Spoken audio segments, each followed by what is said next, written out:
lengthy bio. I don't know if I should go through it or just sum it up yourselves. Ladies and gentlemen, let's give Advocate Fathima Khan a round of applause.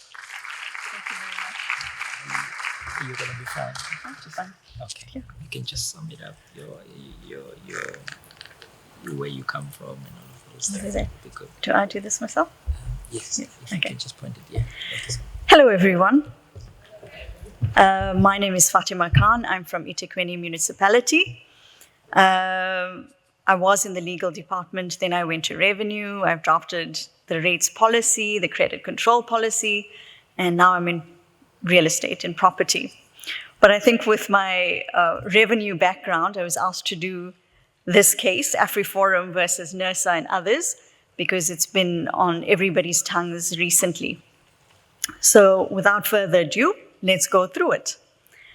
I see we're running late anyway, so I'm not going to take up too much time. But before we go into this case, I thought I'd go into the average price trend for electricity. And here I want to show you this graph, because I think this graph is very important.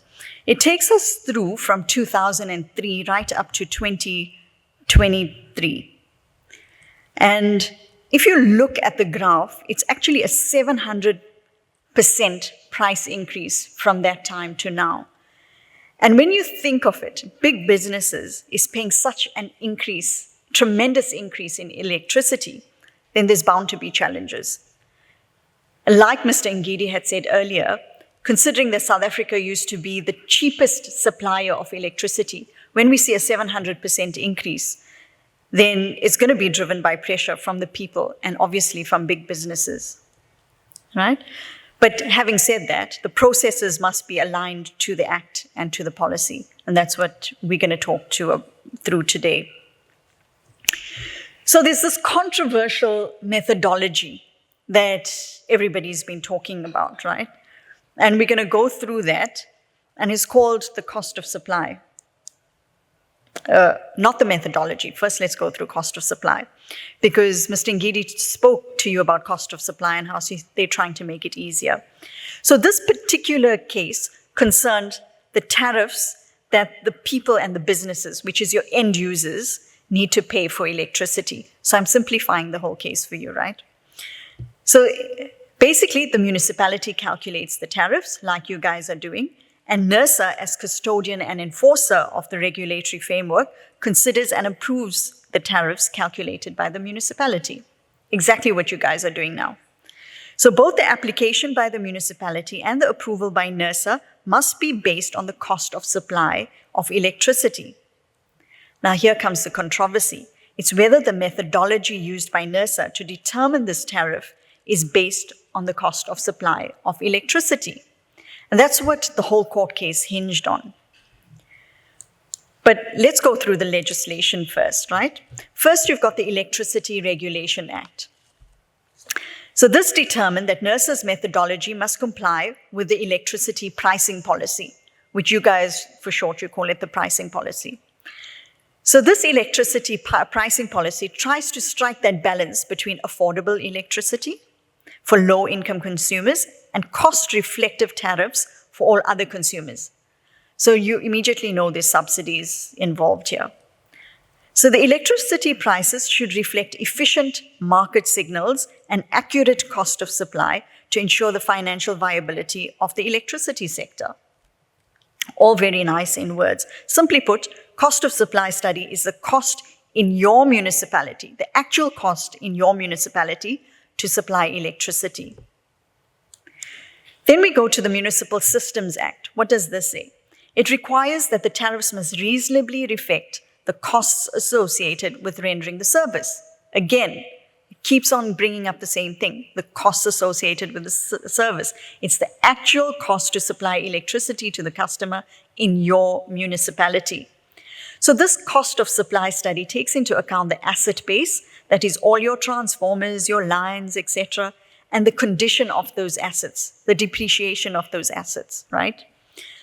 And the budget only talks to electricity and must be ring-fenced. Like Mr. Ngedi says, you can't include any other infrastructure or anything. It must be everything related to electricity, and it must be ring-fenced.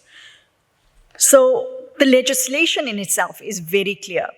There has to be a cost of supply study. You can't get away from that. So only 66 municipalities had the cost of supply study in place when this matter went to court. Those were the 8 metros and other bigger municipalities. 273 municipalities did not do the cost of supply study. They were called the delinquent municipalities. So NERSA came up with a standard methodology called the benchmarking methodology. And with this methodology, what it did was, if the tariff increase sought by a municipality fell within certain parameters, then NERSA approved the application and increased the tariff by a standard 7.47%. If it fell outside of NERSA's parameters, then it declined it. So what I've done here is I've just taken a screenshot from NERSA's municipal guidelines on benchmarking method. This was dated 30th March 2022. And from this, you can see that the standard formula that is used, you can see it at the bottom there. I'm not sure if you can see. It's like a standard formula, all the things that you must plug in, which you guys have been doing. The problem with this method is it doesn't look at the cost of supply. And that's what the court was looking for. Now, you look at all of this and everything around it, and you realize that some municipalities weren't even investing into the infrastructure. No network maintenance, no maintenance of infrastructure, nothing. But they were just going to NERSA, plugging in these things and getting an increase in their tariffs. So it wasn't cost reflective. And then came this case, Nelson Mandela Bay, Business Chambers, NPC, and another versus NERSA. That was in 2022. So that was a precursor to the case I'm supposed to be talking to, right? So in 2022, NERSA, Nelson Mandela Bay Business Chambers challenged NERSA's benchmarking methodology. And her ladyship, Justice Kobushi, declared that the benchmarking methodology was unlawful as it was not based on the actual cost of supply. But we all knew that. The court declared the methodology unlawful, but it suspended the order for 12 months to give these delinquent municipalities and NERSA an opportunity to apply this cost of supply study. But despite this grace period, almost 2 years later, the municipalities still didn't comply. So you already know what is cost of supply because you've just been through a whole sermon on it. But let me explain very simply. So the municipality has to understand, firstly, it's got to understand the costs allocated to different customer categories.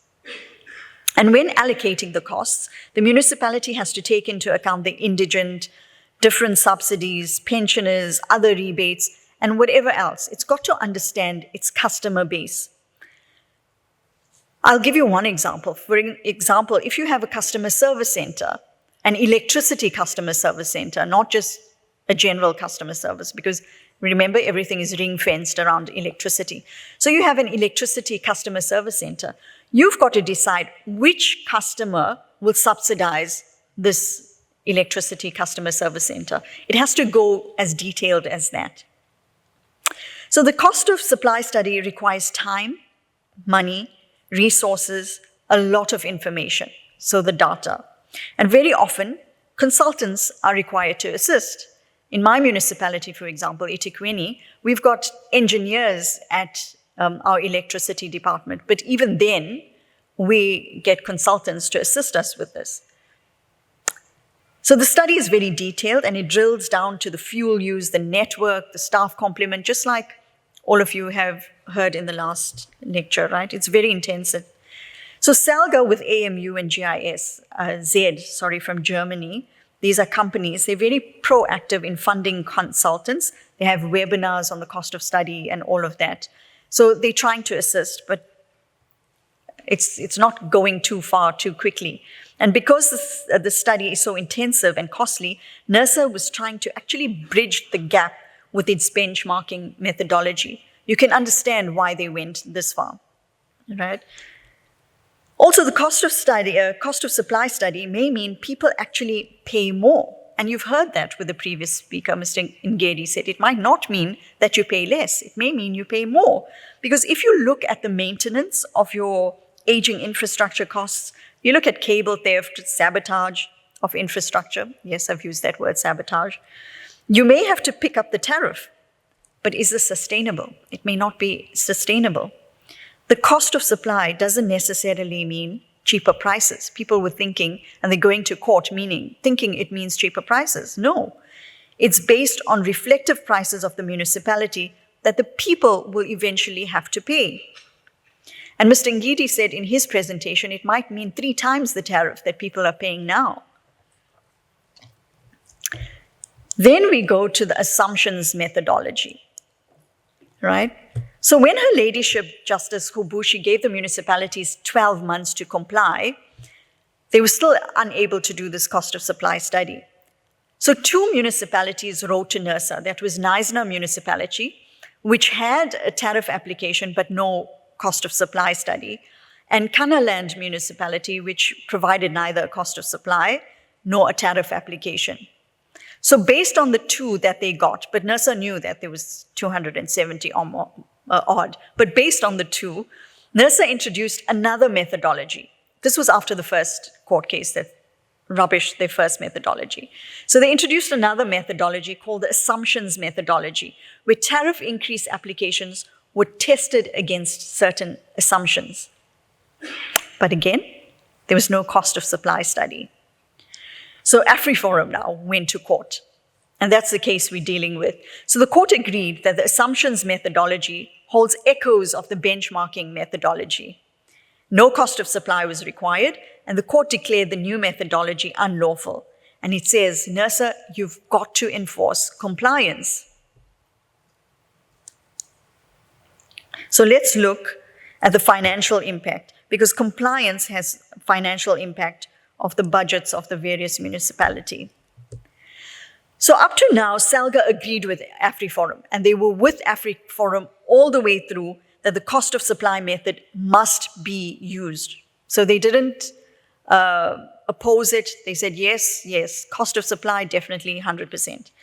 But SALGA's concern came in now, where the financial impact of this decision would have on the non-compliant municipalities. These municipalities have not budgeted based on the cost of supply studies. And the municipalities could be bankrupt, they argued, if they cannot charge increased tariffs because bulk electricity they buy from Eskom has increased. So the example that SALGA put forward in their court papers was eThekwini Municipality. And they said eThekwini Municipality would suffer a 1.9 billion deficit if the court did not allow NERSA to go ahead with its tariff increase.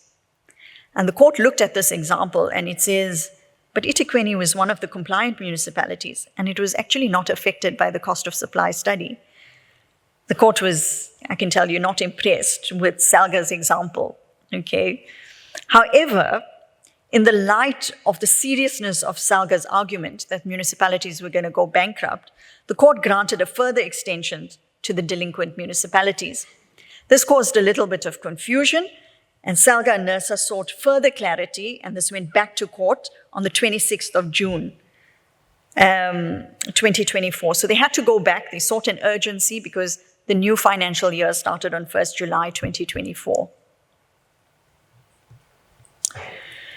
So when they went back to court, the court then relied on the Constitutional Court case in the Blue Moonlight case. Now, this was a case that was heard in the Johannesburg court in 2017. So what happened in Blue Moonlight, just to take you back, there was a property developer who evicted a whole lot of illegal tenants from a whole block of flats. So he got an eviction notice and boom, overnight, all those illegal people in those flats, it was a whole block of flats, so there are hundreds of people, they were evicted. Now the municipality has to provide housing for those who are evicted. That's law. And the municipality went to court and it says, hang on a second, we've got our own backlog.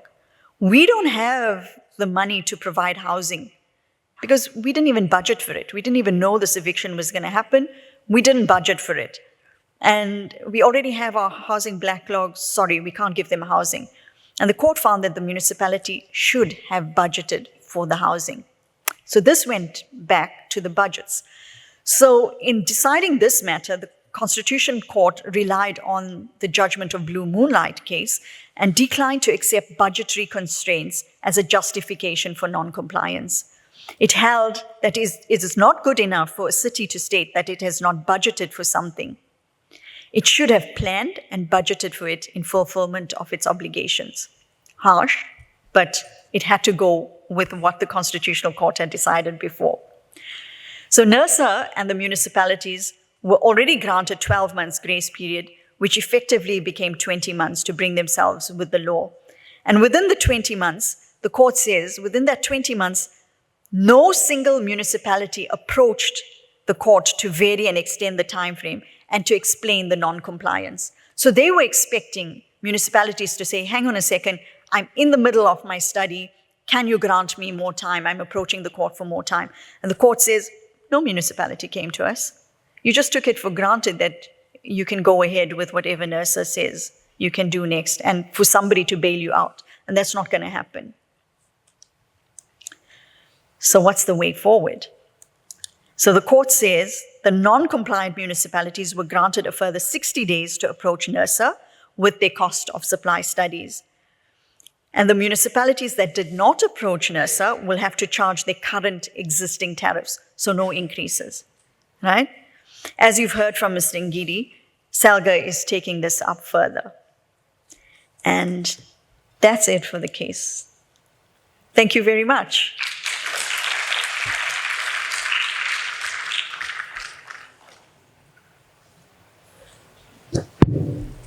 Right. Thank you so much, Advocate Fathima. I think that was really smoothly done. I thought it was going to be something so complex legally. But thank you so much for that. Any questions, colleagues? In relation to this study, there's one from Sadesh. Any other questions?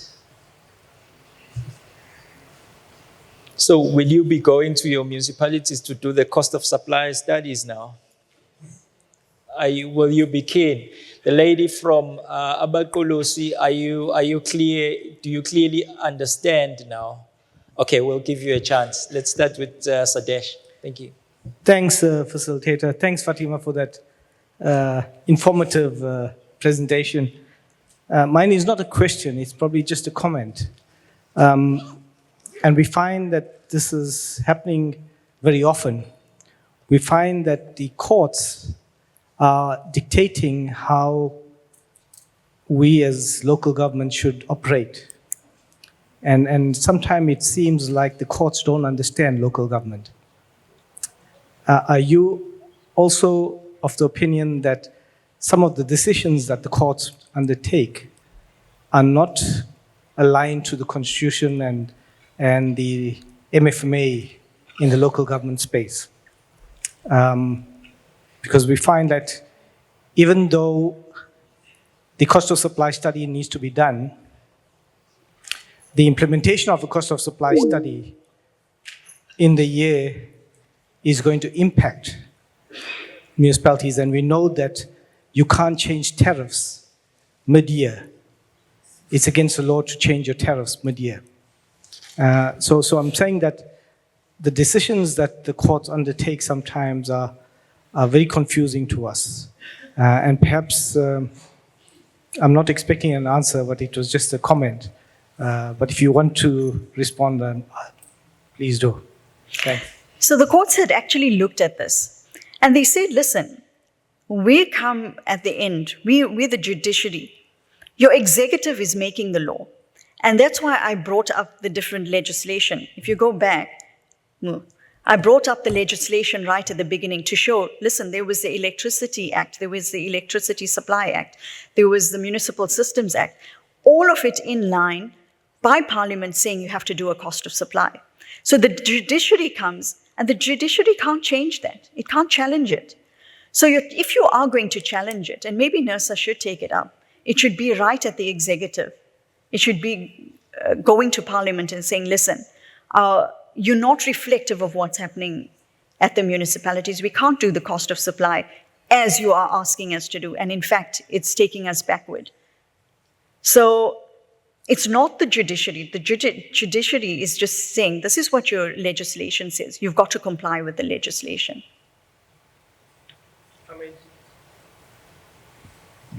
With your permission, Yes, so yes. if I may just follow up, please. So I agree that the legislation is in place that dictates that the cost of supply study is necessary. But the consequence of the decision by the court is not looking at the MFMA and how the budgetary system is designed. And that's what I'm questioning. I hear you. But the cost of supply wasn't supposed to be done on the 30th of June. It was supposed to have been done before you even planned your budget. And it says, we're not here to plan your budget for you. You knew what the law says. You should have done it. It's quite interesting. Let's get one lady from Abakolosi, if you can also assist. Thank you so much. Just being myself and just wanting to get it correct so I can take proper feedback back at home. From what I've heard, thank you so much for clarity, is that in a point that I'm standing at of having the letter from NERSA done, the cost of supply, that we got assistance from them, does it mean heads up, or does it mean there's something short that the community can still come and nail me on? To get what I mean, I just want to get the clear understanding now. What do we say now to the community? From where I stand, if you've done the cost of supply study and you've got the thumbs up from NERSA, you've got the thumbs up from NERSA. Thank you. Any other questions or comments, colleagues, while we are still at it?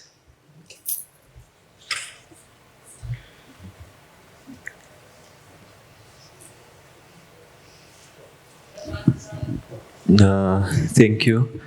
Just a comment question, and I think maybe Sadesh could assist. Sadesh, let's say we then implement this COS and our tariff goes up by 200%, all right?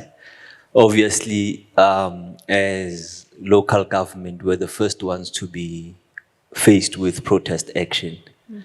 NT, how ready are we once as we are required to by the courts, once we implement these cost-reflective tariffs, and we've got backlash from communities and they're burning our cars like they've done to mine, and they are chasing us with golf bats, how ready are you then to support municipalities? The relationship you have with, for example, SAPS and SANDF to come protect our assets at the end of all of this, because the judiciary is not on your side?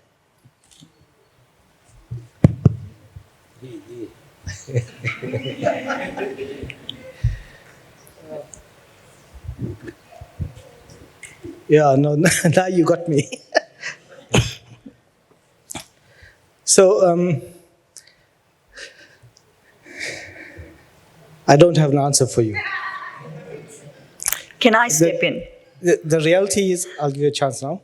The reality is that where we sit, the first point of call would be for us to assist municipalities financially, right? It's unfortunate that your car had to be burnt and other cars maybe you are spending too much on the car anyway, but that's on a lighter note. We don't have the funding in the fiscus to assist, right? The challenge is that when you start imposing a tariff that's cost reflective, you need to start looking at it against affordability. Because there's a fine line between what the tool is telling you or what the cost of supply study is telling you versus what the community can pay. And that is why we took a conscious decision to do a viability study economic and viability study in provinces, where we wanted to understand the affordability threshold of customers within a jurisdiction of a municipality. And that gave us a good understanding of whether a municipality can afford the municipal bill or not. And I think each municipality needs to do that. If you don't do that, you may be going slightly over the affordability threshold, and your debt book starts increasing on the other side.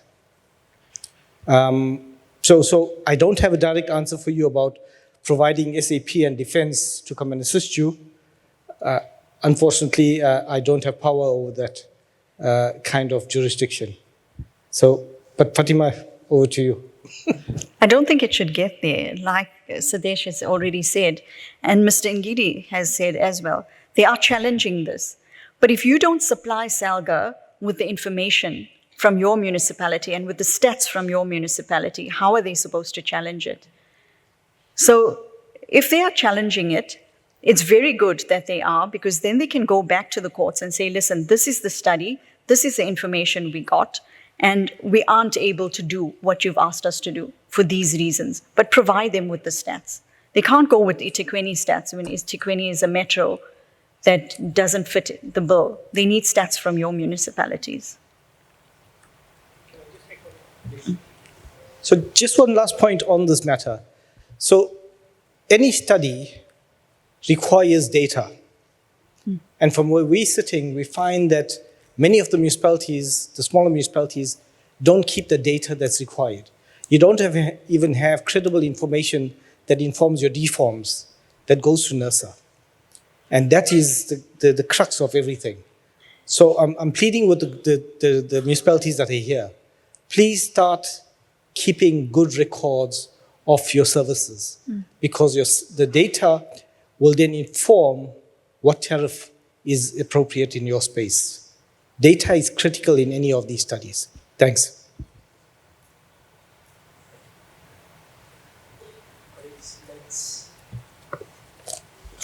Thank you so much for that, Sadesh.